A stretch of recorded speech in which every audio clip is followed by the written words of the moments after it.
Hello student, education 24 में आपका स्वागत है। आज की इस वीडियो में मैं आपको बीए फर्स्ट ईयर के सेकेंड सेमेस्टर में आपका जो सब्जेक्ट है सोशियोलॉजी यानी कि समाजशास्त्र, उसके अंदर कौन कौन से क्वेश्चन आने वाले हैं, इस वीडियो के अंदर मैं आपको आने वाले क्वेश्चन के बारे में बताऊंगा। सो आप इस वीडियो को ध्यान से देखिएगा ताकि आपको आने वाले क्वेश्चन के बारे में अच्छे से पता चल सके। और जो भी स्टूडेंट बीए फर्स्ट ईयर के अंदर है, जिनका सेकेंड सेमेस्टर का एग्जाम चल रहा है या फिर सेकेंड सेमेस्टर का एग्जाम होने वाला है, वो लोग कमेंट करके जरूर बताएं कि नेक्स्ट क्वेश्चन पेपर उनको किस सब्जेक्ट के ऊपर चाहिए, ताकि आपके कमेंट के अनुसार मैं आपको क्वेश्चन पेपर दे सकूँ। तो ये देर न करते हुए वीडियो को शुरू करते हैं और सोशियोलॉजी के अंदर जो भी क्वेश्चन आने वाले हैं उन आने वाले क्वेश्चन के बारे में जानते हैं। तो यहाँ पे सबसे पहले हम लोग अति लघु उत्तरीय प्रश्नों के बारे में जानेंगे। तो अति लघु उत्तरीय प्रश्नों में पहले प्रश्न की बात की जाए तो यहाँ पे आपका पहला प्रश्न दिया हुआ है, सांप्रदायिकता से आप क्या समझते हैं। पहला प्रश्न कह रहा है कि सांप्रदायिकता से आप क्या समझते हैं। यहाँ पे आपको सबसे पहले सांप्रदायिकता के बारे में बताना है कि सांप्रदायिकता क्या होता है। अब अगले क्वेश्चन की बात की जाए तो यहाँ पे आपका दूसरा क्वेश्चन दिया हुआ है, माल्थस के जनसंख्या सिद्धांत की आलोचना कीजिए। दूसरा क्वेश्चन कह रहा है जो माल्थस की जनसंख्या सिद्धांत है,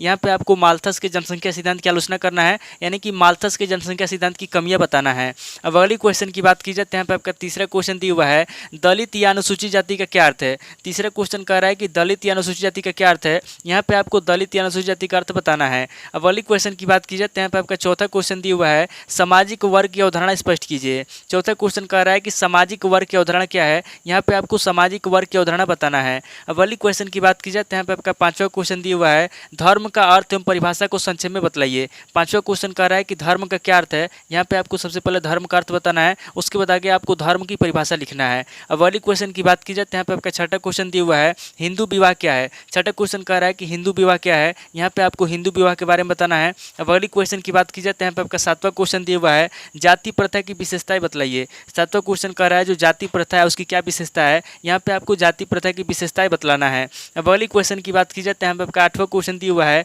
जनजाति क्या है। आठवां क्वेश्चन कह रहा है कि जनजाति क्या है। यहाँ पे आपको जनजाति के बारे में बताना है। अगले क्वेश्चन की बात की जाए तो यहाँ पे आपका नवा क्वेश्चन दिया हुआ है, प्रजाति की विशेषताएं बताइए। नवा क्वेश्चन कह रहा है जो प्रजाति है उसकी क्या विशेषता है। यहाँ पे आपको प्रजाति की विशेषता बताना है। अगले क्वेश्चन की बात की जाए तो यहाँ पे आपका 10वां क्वेश्चन दिया हुआ है, भारत को भौगोलिक दृष्टि से विभाजित कीजिए। 10वां क्वेश्चन कह रहा है जो भारत है, यहाँ पे आपको भारत को भौगोलिक दृष्टि से विभाजित करना है। अगले क्वेश्चन की बात की जाए तो यहाँ पे आपका 11वां क्वेश्चन दिया हुआ है, भारतीय समाज की विभिन्नताएं बतलाइए। 11वां क्वेश्चन कह रहा है जो भारतीय समाज है, यहाँ पे आपको भारतीय समाज की विभिन्नताएं बताना है। अब अगली क्वेश्चन की बात की जाए तो यहाँ पे आपका 13वां क्वेश्चन दिया हुआ है, नगर अथवा नागरिक समुदाय क्या है। 12वां क्वेश्चन कह रहा है कि नगर अथवा नागरिक समुदाय क्या है। यहाँ पे आपको नगर अथवा नागरिक समुदाय के बारे में बताना है। तो टोटल आपके 12 क्वेश्चन हो गए जो आपसे अति लघु उत्तरीय प्रश्नों में पूछे जाएंगे। अब आगे हम लोग लघु उत्तरीय प्रश्नों के बारे में जानेंगे। तो यहाँ पे लघु उत्तरीय प्रश्नों में पहले प्रश्न की बात की जाए तो यहाँ पे आपका पहला प्रश्न दिया हुआ है, सामाजिक परिवर्तन से आपका क्या अभिप्राय है।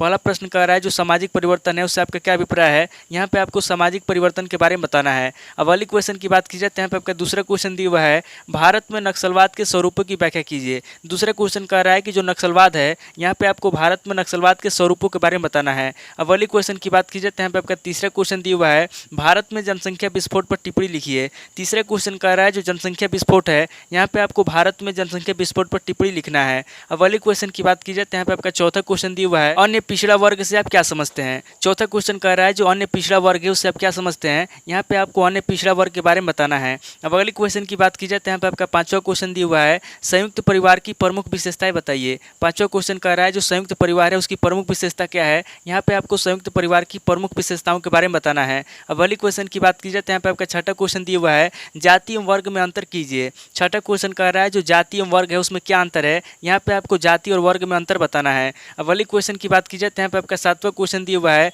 विशिष्ट धर्म क्या है। सातवां क्वेश्चन कह रहा है कि विशिष्ट धर्म क्या है। यहाँ पे आपको विशिष्ट धर्म के बारे में बताना है। अब अगली क्वेश्चन की बात की जाए तो यहाँ पे आपका आठवां क्वेश्चन दिया हुआ है, हिंदू और मुस्लिम विवाह में अंतर कीजिए। आठवां क्वेश्चन कह रहा है जो हिंदू और मुस्लिम विवाह उसमें क्या अंतर है। यहाँ पे आपको हिंदू और मुस्लिम विवाह में अंतर बताना है। अब अगली क्वेश्चन की बात की जाए तो यहाँ पे आपका नवा क्वेश्चन दिया हुआ है, प्रतिलोम विवाह क्या है। नवा क्वेश्चन कह रहा है कि प्रतिलोम विवाह क्या है। यहाँ पे आपको प्रतिलोम विवाह के बारे में बताना है। अब अगली क्वेश्चन की बात की जाए तो यहाँ पे आपका 10वां क्वेश्चन दिया हुआ है, जाति व्यवस्था में आधुनिक परिवर्तनों की विवेचना कीजिए। 10वां क्वेश्चन कह रहा है जो जाति व्यवस्था है, यहाँ पे आपको जाति व्यवस्था में आधुनिक परिवर्तनों की विवेचना करना है। अब अगली क्वेश्चन की बात की जाए तो यहाँ पे आपका 11वां क्वेश्चन दिया हुआ है, संजातीय समूह किसे कहते हैं। 11वां क्वेश्चन कह रहा है कि संजातीय समूह किसे कहते हैं। यहाँ पे आपको संजातीय समूह के बारे में बताना है। अब अगले क्वेश्चन की बात की जाए तो यहाँ पे आपका 12वां क्वेश्चन दिया हुआ है, भारतीय विधा अभिगम के स्रोत बतलाइए। 12वां क्वेश्चन कह रहा है जो भारतीय विधा अभिगम है, यहाँ पे आपको भारतीय विधा अभिगम के स्रोत बताना है। अब अगली क्वेश्चन की बात की जाए तो यहाँ पे आपका 13वां क्वेश्चन दिया हुआ है, भारतीय सामाजिक संरचना के प्रमुख तत्वों की विवेचना कीजिए। 13वां क्वेश्चन कह रहा है जो भारतीय सामाजिक संरचना है, यहाँ पे आपको भारतीय सामाजिक संरचना के प्रमुख तत्वों के बारे में बताना है। अब वाली क्वेश्चन की बात की जाए तो यहाँ पे आपका 14वां क्वेश्चन दिया हुआ है, ग्रामीण एवं नगरीय जीवन में अंतर बतलाइए। 14वां क्वेश्चन कह रहा है जो ग्रामीण एवं नगरीय जीवन है उसमें क्या अंतर है, यहाँ पे आपको ग्रामीण एवं नगरीय जीवन में अंतर बताना है। तो टोटल आपके 14 क्वेश्चन हो गए जो आपसे लघु उत्तरीय प्रश्न में पूछे जाएंगे। अब आगे हम लोग दीर्घ उत्तरीय प्रश्नों के बारे में जानेंगे। तो यहाँ पे दीर्घ उत्तरीय प्रश्नों में पहले प्रश्न की बात की जाए तो यहाँ पे आपका पहला प्रश्न दिया हुआ है, जाति का राजनीति पर प्रभाव की विवेचना कीजिए। पहला प्रश्न कह रहा है जो जाति है उसका राजनीति पर क्या प्रभाव पड़ता है, यहाँ पे आपको जाति का राजनीति पर प्रभाव बताना है। अब अगली क्वेश्चन की बात की जाए तो यहाँ पे आपका दूसरा क्वेश्चन दिया हुआ है, भारत में राष्ट्रीय एकीकरण के अवरोधक तत्वों की विवेचना कीजिए।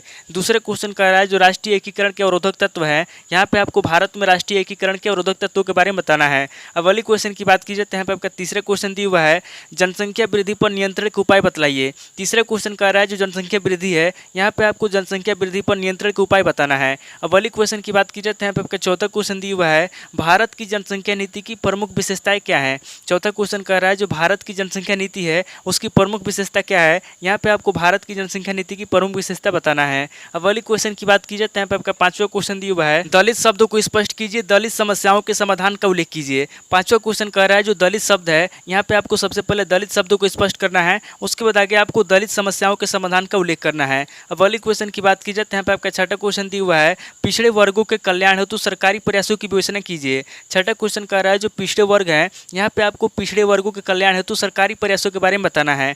अब अगली क्वेश्चन की बात की जाए तो यहाँ पे आपका सातवां क्वेश्चन दिया हुआ है, भारतीय मध्यम वर्ग का संक्षिप्त वर्गीकरण कीजिए। सातवां क्वेश्चन कह रहा है जो भारतीय मध्यम वर्ग है, यहाँ पे आपको भारतीय मध्यम वर्ग का संक्षिप्त वर्गीकरण करना है। अब अगली क्वेश्चन की बात की जाए तो यहाँ पे आपका आठवां क्वेश्चन दिया हुआ है, धर्म से आप क्या समझते हैं, इसके मूल तत्वों का उल्लेख कीजिए। आठवां क्वेश्चन कह रहा है कि धर्म से आप क्या समझते हैं, यहाँ पे आपको सबसे पहले धर्म के बारे में बताना है, उसके बाद आगे आपको इसके मूल तत्वों का उल्लेख करना है। अब अगली क्वेश्चन की बात की जाए तो यहाँ पे आपका नवा क्वेश्चन दिया हुआ है, हिंदू विवाह को एक धार्मिक संस्कार कहा जाता है, समझाइए। नवा क्वेश्चन कह रहा है जो हिंदू विवाह है, यहाँ पे आपको बताना है कि हिंदू विवाह को एक धार्मिक संस्कार कहा जाता है। अब अगली क्वेश्चन की बात की जाए तो यहाँ पे आपका 10वां क्वेश्चन दिया हुआ है, भारत की जनजातियों का भौगोलिक या प्रादेशिक वर्गीकरण कीजिए। 10वां क्वेश्चन कह रहा है जो भारत की जनजातियां हैं, यहाँ पे आपको भारत की जनजातियों का भौगोलिक या प्रादेशिक वर्गीकरण करना है। अब अगली क्वेश्चन की बात की जाए तो यहाँ पे आपका 11वां क्वेश्चन दिया हुआ है, भारत में जातिगत विभिन्नता को बतलाइए। 11वां क्वेश्चन कह रहा है जो जातिगत विभिन्नता है, यहाँ पे आपको भारत में जातिगत विभिन्नताओं को बताना है। अब अगली क्वेश्चन की बात की जाए तो यहाँ पे आपका 12वां क्वेश्चन दिया हुआ है, भारत में निर्जातीय विविधता का वर्गीकरण कीजिए। 12वां क्वेश्चन कह रहा है जो निर्जातीय विविधता है, यहाँ पे आपको भारत में निर्जातीय विविधता का वर्गीकरण करना है। अब अगली क्वेश्चन की बात की जाए तो यहाँ पे आपका 13वां क्वेश्चन दिया हुआ है, भारतीय समाज के अध्ययन में भारत विदेश शास्त्रीय परिप्रेक्ष्य की उपयोगिता पर प्रकाश डालिए। 13वां क्वेश्चन कह रहा है जो भारत विदेश शास्त्रीय परिप्रेक्ष्य है, यहाँ पे आपको भारतीय समाज के अध्ययन में भारत विदेश शास्त्रीय परिप्रेक्ष्य की उपयोगिता बताना है। अब अगली क्वेश्चन की बात की जाए तो यहाँ पे आपका 14वां क्वेश्चन दिया हुआ है, गांव की अवधारणा स्पष्ट कीजिए एवं ग्रामीण जीवन की विशेषताओं का उल्लेख कीजिए। 14वां क्वेश्चन कह रहा है जो गांव है, यहाँ पे आपको सबसे पहले गांव की अवधारणा को स्पष्ट करना है, उसके बाद आगे आपको ग्रामीण जीवन की विशेषताओं का उल्लेख करना है। तो टोटल आपके 14 क्वेश्चन हो गए जब से दीर्घ उत्तरीय प्रश्न में पूछे जाएंगे। तो इस वीडियो के अंदर मैंने आपको अति लघु उत्तरीय प्रश्न, लघु उत्तरीय प्रश्न और दीर्घ उत्तरीय प्रश्न तीनों तरह के प्रश्नों के बारे में बता दिया। आप इन तीनों तरह के प्रश्नों को नोट कर लीजिए और किसी किताब से सीरीज से मिलाकर के याद कर लीजिए। तो दोस्तों आज इस वीडियो को मैं पे स्किप करता हूँ, मिलता हूँ आपसे नेक्स्ट वीडियो में। अगर आपको वीडियो अच्छा लगा तो वीडियो को लाइक कीजिए, शेयर कीजिए और कमेंट करके बताइए कि आपको नेक्स्ट क्वेश्चन पेपर किस सब्जेक्ट के ऊपर चाहिए। थैंक यू दोस्तों।